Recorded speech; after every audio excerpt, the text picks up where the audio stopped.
राजस्थान में मुख्यमंत्री पद पर कौन बैठेगा, ये कौन बनेगा करोड़पति के सबसे कठिन सवाल जैसा हो चुका है। जिससे पूछिए वो 3 दिन से कह रहा है मैं तो पार्टी का कार्यकर्ता हूं, पार्टी जो कहेगी वो करूंगा। विधायक दल की बैठक अभी हुई नहीं है, पर्यवेक्षक अभी तय होने बाकी हैं। तब वसुंधरा राजे जो 2 दिन से विधायकों से संपर्क करने में लगी रही, उनका रुख नरम होने लगा है। पहले हाईकमान को दिल्ली कॉल लगाया, फिर वसुंधरा राजे खुद दिल्ली आने लगी। क्या वसुंधरा को भरोसे में लेकर नया दौर राजस्थान में आएगा? राजस्थान का मुख्यमंत्री चुनाव वाला क्यूब बड़ा गजब उलझा हुआ है। जहां अगर छत्तीसगढ़ में महिला मुख्यमंत्री कोई बनाया जाता है तो राजस्थान में वसुंधरा का पत्ता कटेगा। अगर एमपी में शिवराज नहीं और सिंधिया बनते हैं तो वसुंधरा का राजस्थान में नाम हटेगा, क्योंकि सिंधिया अगर आने से 2 सीएम थोड़ी ना बनेंगे। अब अगर मध्य प्रदेश में ओबीसी की जगह ओबीसी चेहरा नहीं बदला तो राजस्थान में ओबीसी चेहरा लाना होगा, जिसमें अश्विनी वैष्णव और बाबा बालकनाथ आगे हो सकते हैं।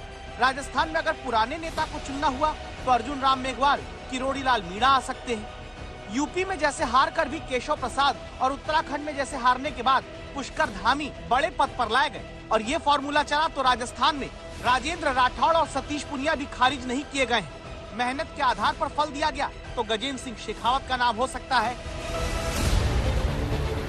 इन सब के बीच सबसे बड़ी चर्चा यही है कि 2 बार मुख्यमंत्री रही वसुंधरा राजे का अब मुख्यमंत्री बनना क्या कठिन हो चुका है। इस सवाल का जवाब तो हम नहीं कहेंगे, लेकिन इशारा समझने के लिए मिलिए।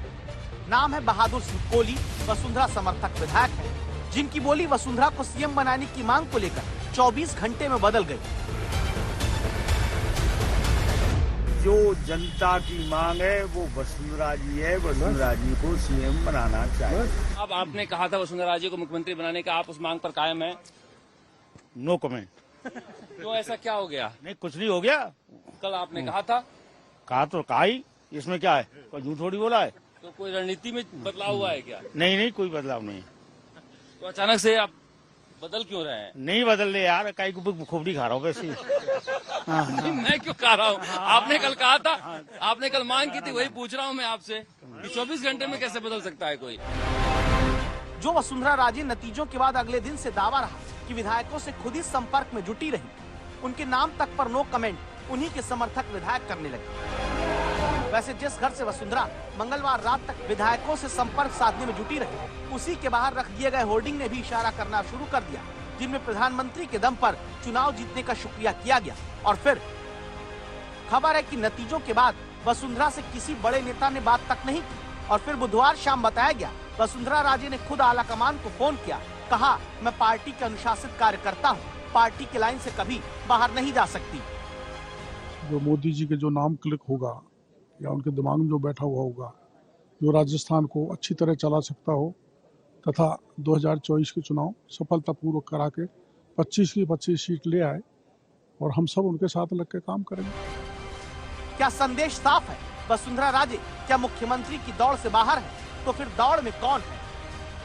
जिस तेजी के साथ वसुंधरा राजे के घर विधायकों का जाना शुरू हुआ था, उसी तेजी के साथ यू टर्न हुआ है। उसके बाद कहा जा रहा है कि वसुंधरा राजे ने कहा कि मैं पार्टी की अनुशासित सिपाही हूं, मगर पार्टी अभी भी वसुंधरा राजे के मूड को हल्के में नहीं ले रही है। इसीलिए देर रात तक यहां पर प्रदेश अध्यक्ष सीपी जोशी, प्रभारी अरुण सिंह, पूर्व नेता प्रतिपक्ष राजेंद्र राठौड़ समेत संगठन महामंत्री चंद्रशेखर बैठे हुए हैं और एक एक विधायकों को बुलाकर उनसे बातचीत की जा रही है। और सभी विधायकों को कहा गया है कि जयपुर में ही रहना है, कभी भी विधायक दल की बैठक बुलाई जा सकती है। कैमरामैन शर्मा के साथ शरद कुमार, जयपुर, आज तक। सवाल केवल ये नहीं है कि मुख्यमंत्री कौन होगा, ये सवाल हल होगा तो नई दस्तक देता सवाल है। 10 सांसद इस्तीफा दे चुके हैं, 2 और सांसद इस्तीफा देंगे। इनमें से 3 केंद्रीय मंत्री भी अब इस्तीफा देंगे, जिनमें 2 सांसद पद भी छोड़ चुके हैं, 1 को इस्तीफा देना है। ये हैं नरेंद्र सिंह तोमर, प्रहलाद सिंह पटेल और रेणुका सिंह, जिसमें रेणुका सिंह को इस्तीफा देना अभी बाकी है। आखिरी बड़ा कैबिनेट फेरबदल 7 जुलाई 2021 को हुआ था, जबकि 18 मई 2023 को किरण रिजिजू से कानून मंत्रालय लेकर अर्जुन राम मेघवाल को कानून मंत्री बनाया गया था। पिछले साल अक्टूबर से ये कयास चल रहे हैं कि फेरबदल मंत्रिमंडल में होगा, लेकिन अब तक नहीं हुआ। अब सवाल है कि क्या 3 नए केंद्रीय मंत्रियों के इस्तीफे के बाद जल्द मंत्रिमंडल में बदलाव देखा जा सकता है?